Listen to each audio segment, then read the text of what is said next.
I went out drinking one night with my buddy Ethan, and we've been friends since like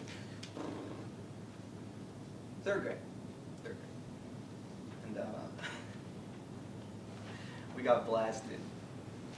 We stumbled back to my place and passed out on my bed, lying side by side. And he never woke up.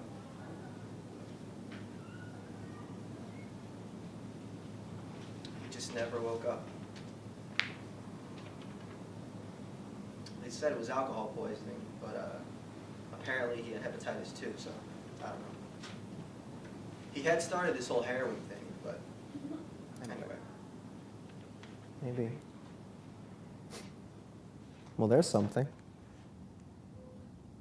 He didn't look dead, you know? Like, even at the funeral with the entire school there, he just didn't look dead. It's like at any moment he was going to pop up and tell me I was being a pussy for buying into this whole mourning and wearing black thing. I just wanted to get high. I felt like that's what he would have wanted. Not all this sober eulogying bullshit, you know.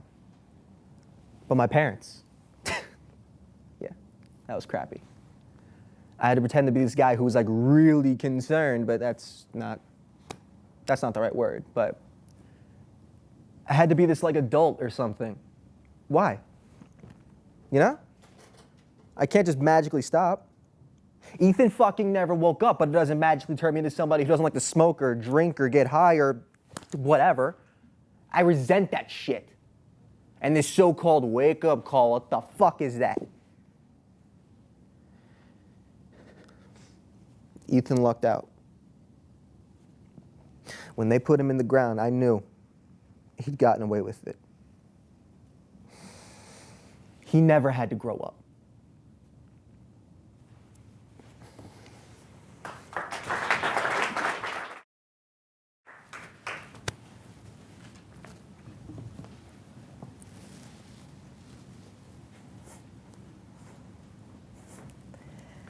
Are you kidding me? Please.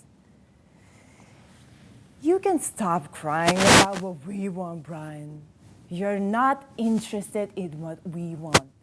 The only thing you've been interested in is what you can get.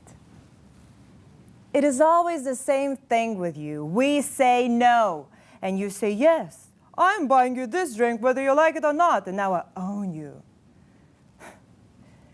The world is so simple, isn't it? You get your way, and if you don't, it's only because we haven't behaved. We're breaking the rules somehow. If you cannot control us, it's only because we keep on fucking up, and that gives you the right to do whatever you want. We say no, and you say yes, and that's rape from start to finish, and we are not the ones who invented it.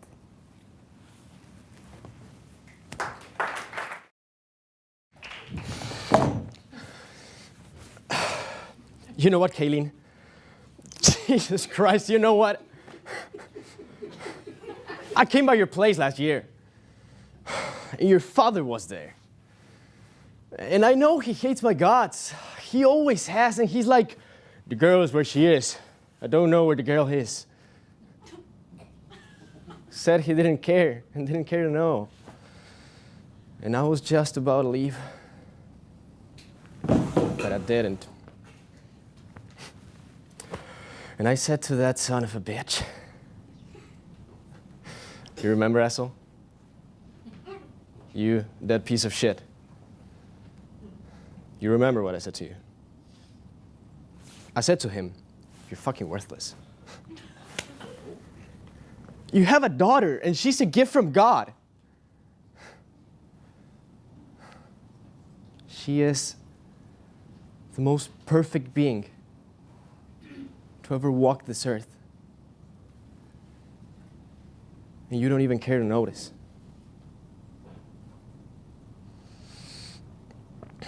Worst part, she loves you. Just because you're her stupid father. But you've never loved her back. You just damage her and fuck her up. So yeah, Fuck you, cocksucker.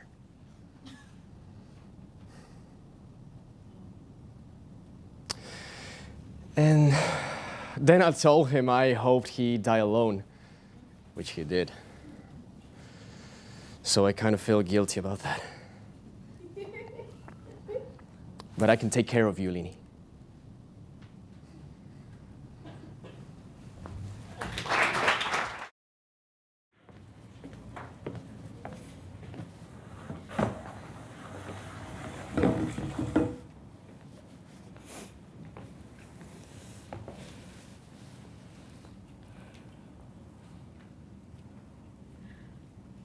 I don't think people see me.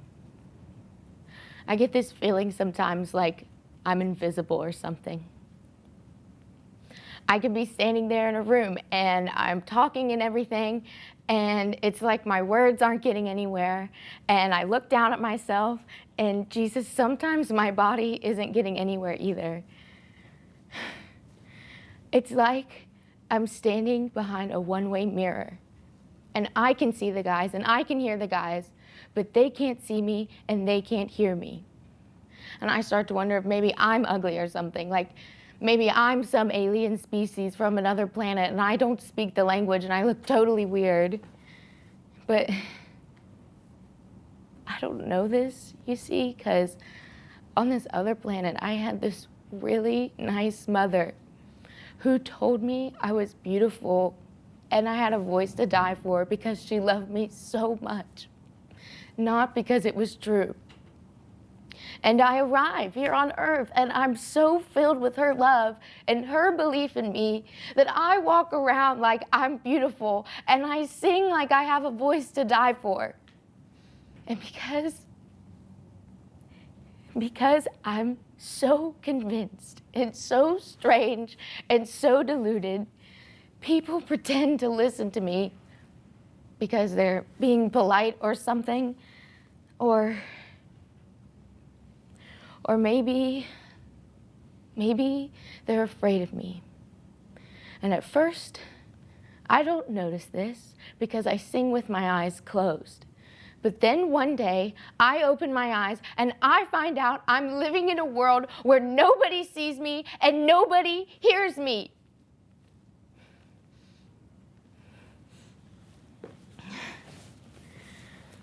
I'm just looking for that one guy who's gonna hear me, see me, really take a chance. I mean, I hear them. I'm listening so hard. I hear promises when somebody's just saying hello. Jesus! Ugh. If anybody heard what I've got locked up inside of me, I'd be a star.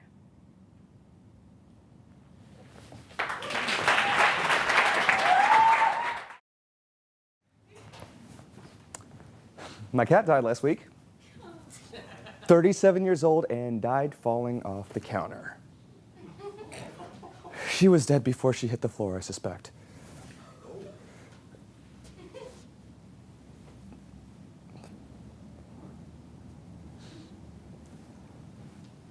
On top of that, yesterday I noticed there was a tear in my couch. I should probably get some thread and stitch that up. You know what they say, stitch in time, something about stitches. But it can be applied universally to all fastenings of things, like zip it up now or you'll be cold later, or take antibiotics now or before you give it to someone else, or go to rehab now before you overdose on cough syrup or PCP or whatever. Or take care of your mama. My mom's doing pretty okay. In fact, I was having a pretty good day if I wasn't thinking about the cat or the couch, but then shotgun shot me in the foot. I'll probably get gangrene or something. I was hoping the burlesque show might cheer me up. Hey, what are you guys doing?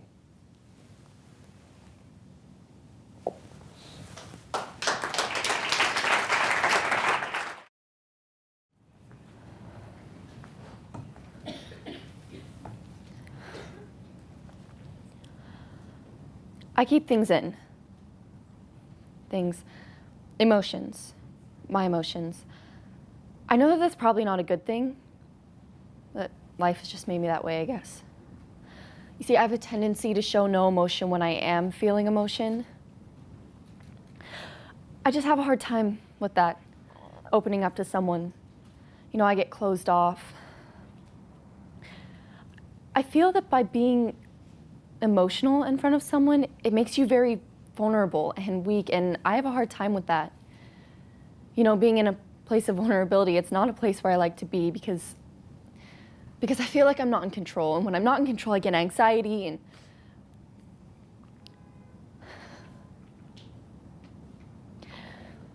whenever I have truly loved anybody and opened myself up to them, they have always stabbed me in the back.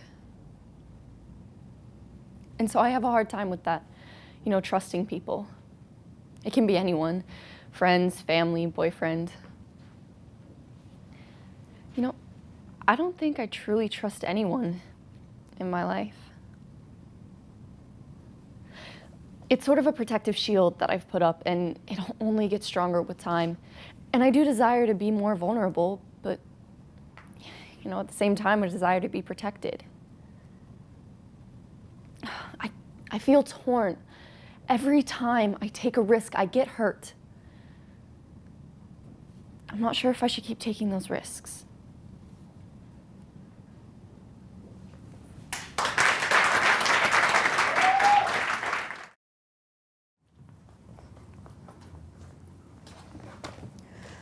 So this guy is pouring me champagne, right?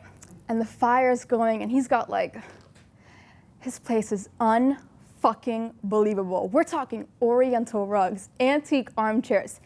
He's even got a fucking Picasso on the wall. I'm not kidding. I mean, I don't consider myself a materialistic person or anything like that, but at some point you just can't help being affected. You know what I mean? And we're sitting on this overstuffed Ottoman love seat, fur futon thing, and his foot is sort of sliding up underneath my butt and moving down my leg, and I'm going, my God, and my brain cells are about to blow out my ears. My arms have already gone limp at this point. But then, from this great distance, I hear someone say, "Oh wow, this is a great movie." And I go, "Excuse me? My electrodes are turning to butter, and he's got the TV on. They're showing Nightmare on Elm Street 2.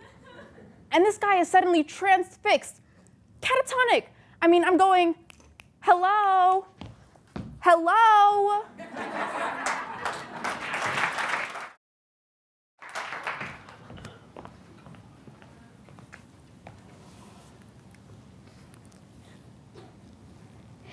I've never been this close to complete breakdown.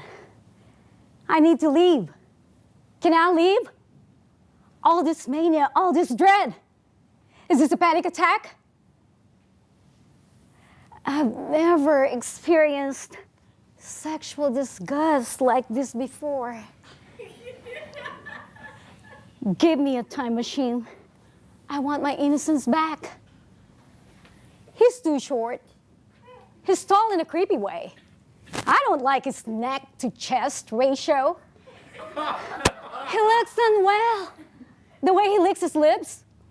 When I think about him and I close my eyes, I see a skeleton, like a bottle of poison, his bones jutting off in all directions. He looks like a junkie. He's a dumb jock. He sounds like a pirate blackmailing me. I don't want to breathe the same air as him. His mouth, his tongue, there's probably food stuck in his teeth, little tiny bits of every single thing he eats. I can't believe I let him put his lips on my lips, his body on my body, his hands on my hands, on her hands. Did I just walk through a spider web? I feel like there's something crawling on. There's something in my hair, on my neck, and my ears are.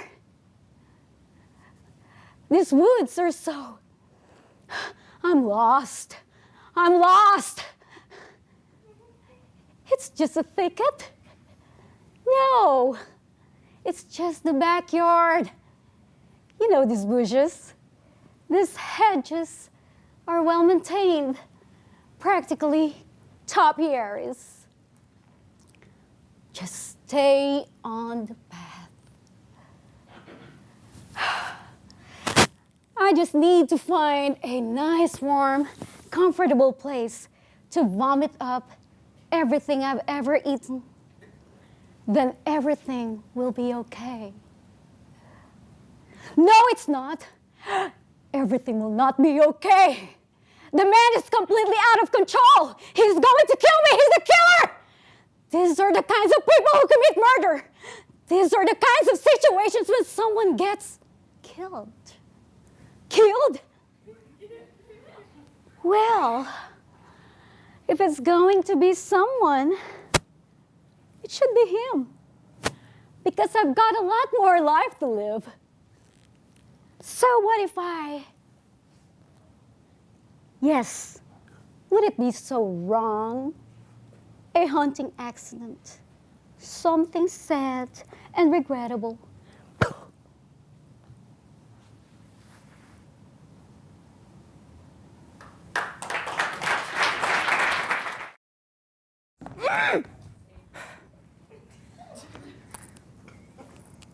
The observation hits me heavily like a 45 magnum smashing through my skull. My stomach does backflips. The art I'm about to face is the most chilling, grisling experience ever known to a woman. Dating. I'm gonna have to start dating again. God, please don't make me do it. I'll promise I'll be good from now on. I'll be thoughtful, kindful, sober. I'll even stop feeling the dog hashish. But please, God, oh my God, not the ultimate torture of dating. That's why I stayed with him for so long. Sure, he was a little wild, but I kept telling myself, at least I'm getting laid tonight and tomorrow night, and I'll have someone to go to the movies with me and try not to hold my hand. Hand holding, the worst thing about dating. The fellow or even I would decide that holding hands is a sweet and nice way to start. It's the most nerve-wracking thing in the world. Once I start holding hands, I cannot stop. If I take my hand off, will he think I'm being cold or moody? Should I squeeze his hands and wiggle my fingers around? Or is that too forward? What if we are in the movies, holding hands, and I have to scratch my nose? And what would I even talk about on a date? Do you think we're gonna have sex tonight? Are you the type of guy that cannot make a commitment or only can make a commitment to a girl with really strong, hot eyes? Do you like me? How much do you like me? Have you ever dated any junkies? What kind of relationship do you have with your mother? Is my deodorant working? You're not going out with me only because you feel sorry for me, are you?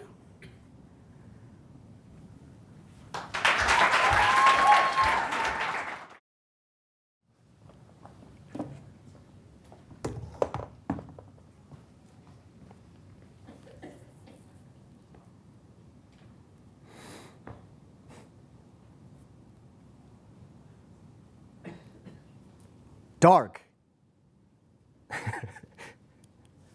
Is that a professional opinion? Wow. You want to know dark, John? Let me explain it to you. As a kid, I grew up with my grandparents. And around 5, 6 years old, my grandfather got sick. Doctor said bronchitis. My grandmother gave him some medicine, but he still had this hacking cough. That's not even it. This cough was like the scraping of your insides. My grandfather would just lay in bed screaming between coughs that there was some goddamn hairspray in his throat. He was convinced that someone in the house was filling his room with hairspray every time he fell asleep. Well, for the first week, you know, my grandmother, my 2 aunts who live with us, they wouldn't go anywhere near hairspray or any kind of spray out of concern. But 2 weeks later, my grandfather's still coughing and coughing and telling them he can't even breathe. But what are they gonna do, right? Now use spray bottles to clean the house? Let their hair go to shit? No. So 2 weeks later, they're spraying it on thick, telling him to shut up, it's all in your mind. So that's it. All that pain is in his mind. His whole lower face is covered with drool and phlegm because he's tired of wiping it off. His body's slick with sweat. His stomach is distorted. You know the muscles from contracting and contracting night and day? They're just bulging out of this emaciated body. And he's screaming fucking bloody murder. The hairspray! The hairspray! But the pain's in his mind, right? So they just ignore him. When I found him, the doctor said he's been dead for 2 days. Suffocated on a combination of phlegm and vomit. It could have been the paint on the walls, or they denied him his suffering and dignity in death because they couldn't understand the pain, John. They couldn't see it. They couldn't feel it. So they just convinced themselves it wasn't there at all. So thank you, John. Thank you so much for shedding a whole new light on this little family tragedy.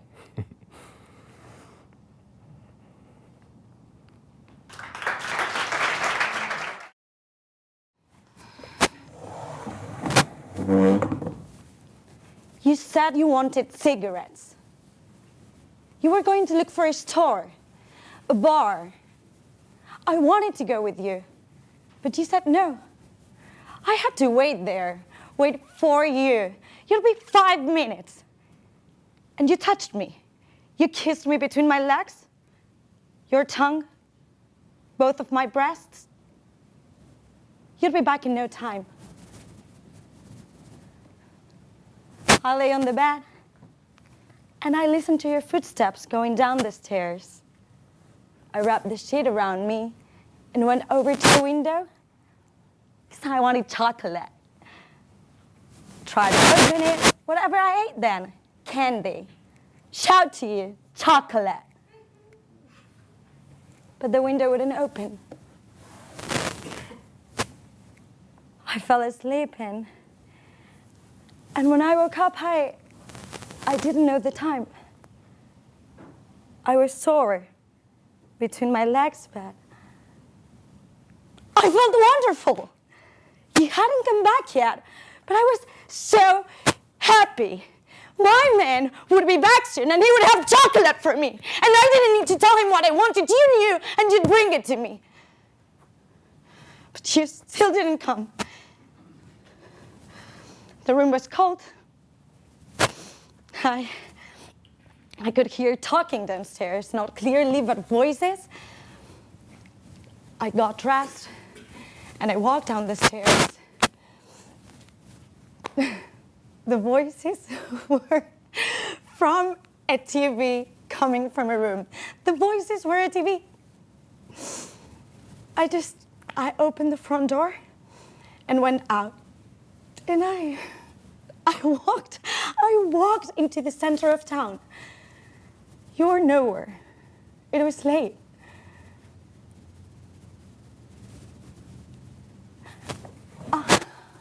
A store was open, lights. I asked inside if a man had bought some cigarettes. He told me to get out. He thought I was buying cigarettes. I tried to describe you, but he didn't listen. Then a store but I couldn't get in. I had to, all my courage, wait until two men walked in, followed behind them, and looked for you, walking around the bar. Men laughing, men staring at me, men making jokes. What was I looking for?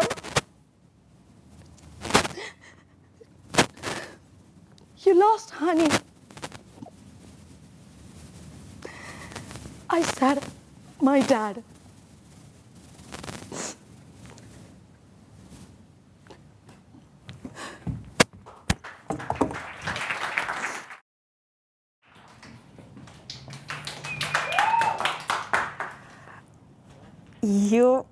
You don't get it. I've been afraid of my father all my life. I spent every waking moment trying to keep him from exploding. My first memory is the day my brother spilled a can of paint out the stairs. Yeah, apparently it was too heavy for him. Parents was painting a house. And I held my breath. I don't know why I thought that would help. And my father, he put the wrists through the wall. I screamed. Ricky and I started crying. And the whole time that he kept yelling at us to stop crying, I couldn't. I thought he was going to kill us both, and my mother couldn't stop him. I was 4 years old. Ricky was 2. And I've been living in the hole in the wall ever since. I can't forgive him. I won't pretend. So go read The Footprints in the Sand if it will make you feel all warm and fuzzy inside. Today my father is going in the ground, except I don't remember having a father. A father could never do that to his children.